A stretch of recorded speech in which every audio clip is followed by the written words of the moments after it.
Hello viewers, welcome to part 2 of round collar neck princess cut blouse. మనం part 1లో round caller నెక్ని ఎలా draft చేయాలో చూసాము. ఈ పార్ట్లో మనము దీన్ని ఎలా కట్ చేయాలి అండ్ ఎలా స్టిచ్ చేయాలో చూద్దాము. ఫస్ట్ లైనింగ్ పార్ట్ని కట్ చేసుకుందాము. ఇక్కడ చూడండి, లైనింగ్ని నేను ఐరన్ చేసి డ్రాఫ్ట్ చేసిన పేపర్ను దీని మీద పెట్టి సివ్ ఎలిమెంట్స్తో పాటు కట్ చేస్తున్నాను. మనము డ్రాఫ్ట్ చేసేటప్పుడు ఆల్రెడీ 3 సైడ్స్ సివ్ ఎలిమెంట్స్ ఇచ్చేసే కట్ చేసాం కదా, సో యాజ్ టీజ్గా కట్ చేసుకోవాలి. ఇది back part. Next front part కోసము లైనింగ్ని 2 ఫోల్డ్స్ చేసి పెట్టేసి దాని మీద డ్రాఫ్ట్ చేసిన ఫ్రంట్ పార్ట్ని పెట్టుకోవాలి. కానీ మనం డ్రాఫ్ట్ చేసేటప్పుడు ఈ బ్లౌజ్ ఫ్రంట్ ఓపెనా బ్యాక్ ఓపెనా అని మెన్షన్ చేయలేదు. ఇష్టం, బ్యాక్ అన్న పెట్టుకోవచ్చు, ఫ్రంట్ అన్న పెట్టుకోవచ్చు. ఒకవేళ బ్యాక్ సైడ్ ఓపెన్ పెట్టుకుంటే ఇక్కడ చూసిన విధంగా సెంటర్ నుంచి 0.5 ఇంచెస్ బయటి వైపుకి సివ్ ఎలిమెంట్స్ ఇచ్చేసి అప్పుడు కట్ చేసుకోవాలి. అదే ఒకవేళ ఫ్రంట్ సైడ్ ఓపెన్ పెట్టుకుంటే మాత్రము సెంటర్ నుంచి సేమ్ 0.5 ఇంచెస్ సివ్ ఎలిమెంట్స్ ఇచ్చేసి కట్ చేసుకోవాలి. సో ఇక్కడ నేను ఫ్రంట్ ఓపెన్ డ్రాఫ్ట్ చేస్తున్నాను కాబట్టి ఫోల్డెడ్ పార్ట్ దగ్గర 0.5 ఇంచెస్ వచ్చేలాగా డ్రాఫ్టింగ్ పేపర్ని పెట్టేసి ప్యాటర్న్ని ట్రేస్ చేసుకోవాలి. ఇక్కడ చూస్తున్నాను కదా, సేమ్ అలాగనే. కానీ డ్రాఫ్ట్ చేసేటప్పుడు సెంటర్ ప్యానెల్కి సైడ్ ప్యానెల్కి మనము సివ్ ఎలిమెంట్స్ ఇవ్వడానికి వీలుండదు. కాబట్టి లైనింగ్ మీద ట్రేస్ చేసేటప్పుడు మాత్రము సివ్ ఎలిమెంట్స్ సెంటర్ ప్యానెల్కి సైడ్ ప్యానెల్కి మార్క్ చేసుకొని మరీ కట్ చేసుకోవాలి. ఇది మాత్రం మర్చిపోకూడదు, లేకుంటే సైజ్లో డిఫరెన్స్ వస్తుంది, అంటే సైజ్ తగ్గిపోతుంది నియర్లీ 1 ఇంచ్ వరకు. సో ఇక్కడ ఫ్రంట్ ప్యానెల్కి అండ్ సైడ్ ప్యానెల్కి గ్యాప్ నియర్లీ 1.5, 1.5 వరకు డిఫరెన్స్ పెట్టేసుకొని ప్యాటర్న్ని ట్రేస్ చేసుకోవాలి ఫస్ట్. దీని తర్వాత సెంటర్ ప్యానెల్కి సైడ్ ప్యానెల్కి 1/2 ఇంచ్ సివ్ ఎలిమెంట్స్ని కూడా మార్క్ చేసుకోవాలి. చూడండి, ప్యాటర్న్ ట్రేస్ అయిపోయింది కదా. ఇప్పుడు 1/2 ఇంచ్ సివ్ ఎలిమెంట్స్ మార్క్ చేస్తున్నాను ఫ్రంట్ ప్యానెల్కి అండ్ సైడ్ ప్యానెల్కి కూడా.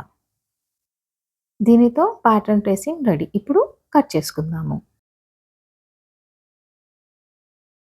ఇది ఫ్రంట్ ఓపెన్ అనుకున్నాం కదా, సో సెంటర్ ప్యానెల్ని కూడా సపరేట్ చేసుకోవాలి. నెక్స్ట్ ఈ సైడ్ ప్యానెల్కి సివ్ ఎలిమెంట్స్ 1.5 ఇంచెస్ని మార్క్ చేసుకొని లైన్స్ని ట్రేస్ చేసుకోవాలి. చేసుకున్న తర్వాత కింద అండ్ పైన చిన్న చిన్న కట్స్ని పెట్టుకోవాలి. నెక్స్ట్ దీనిని రివర్స్ చేసి కట్ చేసుకున్న పాయింట్స్ను రిఫరెన్స్గా చేసుకొని ఇటువైపు కూడా లైన్ని డ్రా చేసుకోవాలి. ఇక్కడ చూడండి, మనము కట్ చేసిన క్లాత్ మీద ట్రేస్ చేసిన ప్యాటర్న్ని పెట్టి చూస్తే ఎంత ఎగ్జాక్ట్గా వచ్చిందో. నెక్స్ట్ కాలర్ని కట్ చేసుకుందాము. కాలర్ని స్టిచ్ చేయడానికి 2 పార్ట్స్ అవసరం అవుతాయి, పైన ఒకటి కింద ఒకటి. సో క్లాత్ని డబుల్ ఫోల్డ్ పెట్టేసి దాని మీద ట్రేస్ చేసిన ప్యాటర్న్ని పెట్టుకోవాలి. తర్వాత ఎగ్జాక్ట్గా కాలర్ ఏదైతే కట్ చేసామో దానికి సైడ్ నుంచి ప్యాటర్న్ని ఫస్ట్ ట్రేస్ చేసుకోవాలి. దీన్ని ట్రేస్ చేసిన తర్వాత 0.5 ఇంచెస్ సివ్ ఎలిమెంట్స్ని ట్రేస్ చేసుకోవాలి. పేపర్ ప్యాటర్న్కే సివ్ ఎలిమెంట్స్ ఇచ్చి కట్ చేసుకోవచ్చు, కానీ స్టిచ్ చేసేటప్పుడు మాత్రము కొంచెం కన్ఫ్యూజన్గా ఉంటుంది. అందుకే బెటర్ డైరెక్ట్ ఇక్కడ డ్రాఫ్ట్ చేసుకొని కట్ చేసేటప్పుడు మాత్రమే సివ్ ఎలిమెంట్స్ ఇచ్చి కట్ చేసుకుంటే బెటర్గా ఉంటుంది. కాలర్ పార్ట్ రెడీ అయిపోయింది. ఇప్పుడు దీన్ని మధ్యలోకి ఫోల్డ్ చేసేసి పైన అండ్ కింద చిన్న చిన్న కట్స్ని పెట్టుకోవాలి. ఇది రిఫరెన్స్ కింద మనకి స్టిచ్ చేసేటప్పుడు యూజ్ అవుతుంది. తర్వాత ఏ పార్ట్ అయితే బ్లౌజ్ నెక్కి కాలర్ని స్టిచ్ చేస్తామో అక్కడ మార్క్ చేసుకోవాలి. ఇక్కడ చూస్తున్న విధంగా యాంగిల్ డిఫరెన్స్ అనుకుంటా కొంచెం డార్క్గా కనిపిస్తుంది, కానీ ఇప్పుడు ఈ కట్ చేసుకున్న ప్యాటర్న్కి మనము ఫ్యూజింగ్ పేపర్ లేకుంటే షర్ట్ కాలర్కి యూజ్ చేసే పేస్టింగ్ పేపర్ని స్టిక్ చేసి పెట్టుకోవాలి. అది ఒకవైపు కానీ 2 వైపులు కానీ స్టిక్ చేసి పెట్టుకోవచ్చు. అండ్ పేపర్ డ్రాఫ్ట్ విడ్త్ ఎంత ఉందో అంత మాత్రమే స్టిక్ చేసి పెట్టుకోవాలి. నేను ఇక్కడ ఒకవైపు మాత్రమే ఫ్యూజింగ్ పేపర్ని కాలర్కి ఐరన్ చేసి పేస్ట్ చేసి పెట్టుకున్నాను. అండ్ ఇప్పటి వరకు మనము కట్ చేసిన ప్యాటర్న్స్ అన్నీ లైనింగ్ మీదే చేసాం. ఇది మన మెయిన్ ఫ్యాబ్రిక్. టైం సేవ్ చేసుకోవడానికి నేను లైనింగ్ని మెయిన్ ఫ్యాబ్రిక్ మీద పెట్టేసి బ్యాక్ సైడ్ స్టిచ్ చేసేసాను. ఇక్కడ చూడండి, 2 వైపులా డాట్స్ని స్టిచ్ చేసి వేస్ట్ లైన్‌ని కూడా స్టిచ్ చేసుకున్నాను. నెక్స్ట్ ఫ్రంట్ పార్ట్ యొక్క left side and right side కూడా స్టిచ్ చేసుకున్నాను. ఇక్కడ చూస్తున్నాం కదా! ఇది ఫ్రంట్ పార్ట్ యొక్క left side hook loop placket stitch చేసుకున్నాను. ఇక్కడ చూడండి జాగ్రత్తగా గమనించండి. నెక్ దగ్గర హుక్ ప్లాకెట్ హాఫ్ ఇంచ్ కిందికే ఉంది. ఎందుకంటే మనము కాలర్‌ని అటాచ్ చేయాలి కాబట్టి అండ్ రా ఎడ్జ్‌ని కంపల్సరీ స్టిచ్ చేసి పెట్టుకోవాలి. ఇదే విధంగా రైట్ సైడ్ యొక్క హుక్ ప్లాకెట్‌ని కూడా స్టిచ్ చేసి పెట్టుకోవాలి. ఇక్కడ చూడండి హుక్ ప్లాకెట్ అనేది పై వరకు అంటే నెక్ లైన్ వరకు స్టిచ్ చేసి పెట్టుకున్నాను. నెక్స్ట్ ఇప్పుడు బ్యాక్ సైడ్ మీద ఫ్రంట్ పార్ట్‌ని పెట్టి షోల్డర్ దగ్గర స్టిచ్ చేసుకోవాలి.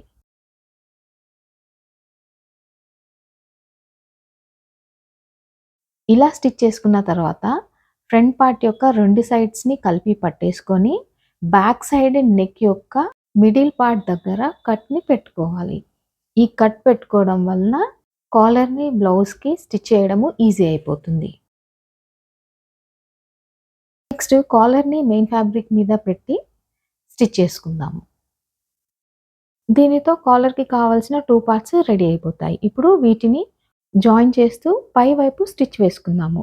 వీటిని ఒకదాని మీద ఒకటి రైట్ సైడ్ ఫేసింగ్ లాగా పెట్టేసుకొని స్టిచ్ చేసుకోవాలి. దాన్ని స్టిచ్ చేసే ముందు పేస్టింగ్ పేపర్ స్టిక్ చేసిన పార్ట్‌ని కింద వైపు ఇక్కడ చూసిన విధంగా ఫోల్డ్ చేసి దాని మీద ఒక స్టిచ్‌ని వేసుకోవాలి.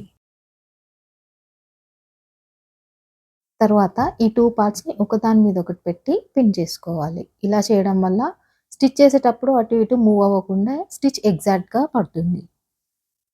ఇక్కడ చూడండి స్టిచ్ అనేది పేస్టింగ్ పేపర్‌కి ఎగ్జాక్ట్‌గా సైడ్‌కి పడుతుంది. ఇలా స్టిచ్ చేస్తేనే మనకు నీట్ ఫినిష్ వస్తుంది.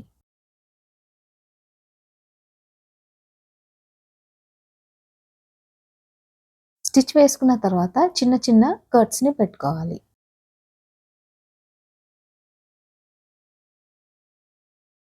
ఇప్పుడు ఈ కాలర్‌ని రివర్స్ చేసుకుందాము. చూడండి మనకి చూడ్డానికి ఎంత నీట్‌గా కనిపిస్తుందో. పేస్టింగ్ పేపర్ యూజ్ చేయడం వల్ల మనకి ఇలాగా నీట్ ఫినిష్ వస్తుంది. సో, కంపల్సరీ పేస్టింగ్ పేపర్ లేదా ట్రేసింగ్ పేపర్‌ని యూజ్ చేయండి.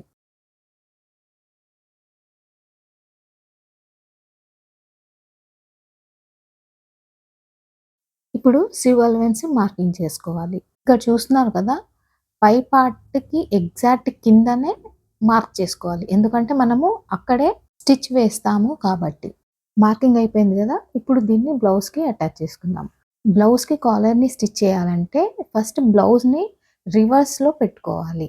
దీని తర్వాత కాలర్‌ని ఇక్కడ చూపిస్తున్నాను కదా! అలాగనే బ్లౌజ్‌కి సెంటర్ పాయింట్‌కి కాలర్ సెంటర్ పాయింట్ వచ్చే విధంగా పెట్టుకొని ఫస్ట్ పిన్ చేసుకోవాలి. ఈ కాలర్‌ని ఫ్రంట్ నెక్ లైన్ దగ్గర పిన్ చేసేటప్పుడు కింద ఉన్న పార్ట్ ఫోల్డింగ్ రాకుండా జాగ్రత్తగా పిన్ చేసుకోవాలి. అండ్ అలా పిన్ చేసేటప్పుడు కాలర్ దగ్గర చిన్న కుచ్చులాగా వస్తుంది. దానితో మనకి ఎలాంటి ప్రాబ్లమ్ ఉండదు. కానీ కింద ఉన్న పార్ట్ దగ్గర ఎలాంటి ఫోల్డింగ్ రాకుండా జాగ్రత్తగా పిన్ చేసుకోవాలి. అండ్ కింద పార్ట్‌కి కాలర్ ఎడ్జ్ సమంగా వచ్చే విధంగా పిన్ చేసుకోవాలి. ఒక సైడ్ పిన్ అయిపోయింది కదా! రెండో వైపు కూడా సేమ్ ఇలాగనే పిన్ చేసుకోవాలి. అటాచ్ చేసిన ఈ కాలర్ ఇప్పుడు స్టిచ్ చేసుకోవడానికి రెడీ.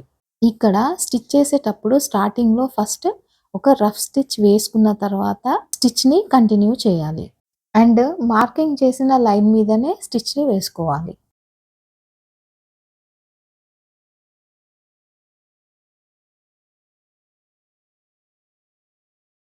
కాలర్ స్టిచ్ అయిపోయింది కదా! ఇప్పుడు దీన్ని రివర్స్ చేసుకుందాము. ఇక్కడ చూసిన విధంగా కాలర్‌ని పై వైపుకి ఫోల్డ్ చేసుకోవాలి. అండ్ ఇక్కడ స్టిచ్ చేసిన పార్ట్‌లో మనం ఎలాంటి కట్స్ పెట్టట్లేదు. ఓన్లీ కాలర్‌ని రివర్స్ చేసి పైనుంచి ఇంకొక స్టిచ్‌ని వేసుకుంటాము. ఇలా స్టిచ్ వేసేటప్పుడు కాలర్ పై భాగము సరిగా అడ్జస్ట్ చేసుకొని స్టిచ్‌ని కంటిన్యూ చేయాలి. అండ్ ఇక్కడ చూడండి కాలర్ ఎడ్జ్‌లో బయట ఉన్న పార్ట్‌ని లోపలికి ఫోల్డ్ చేసి స్టిచ్‌ని ఫినిష్ చేసుకోవాలి. దీనితో కాలర్ స్టిచ్చింగ్ అయిపోయింది. చూడండి నీట్ ఫినిషింగ్ బ్యాక్ సైడ్ కూడా ఎలా ఉంది అండ్ ఇది ఫ్రంట్ సైడ్. ఇక్కడ చూడండి మనం స్టార్టింగ్‌లో స్టిచ్ చేసాం కదా! ఈ ఎక్స్‌ట్రాగా ఉన్న థ్రెడ్‌ని తీసేద్దాము. అంతేనండి. దీనితో రౌండ్ కాలర్ నెక్ రెడీ అయిపోతుంది. ఈ వీడియో మీకు యూజ్‌ఫుల్ అనిపిస్తే లైక్, షేర్ అండ్ సబ్స్క్రైబ్ తప్పకుండా చేయండి. Thanks for watching.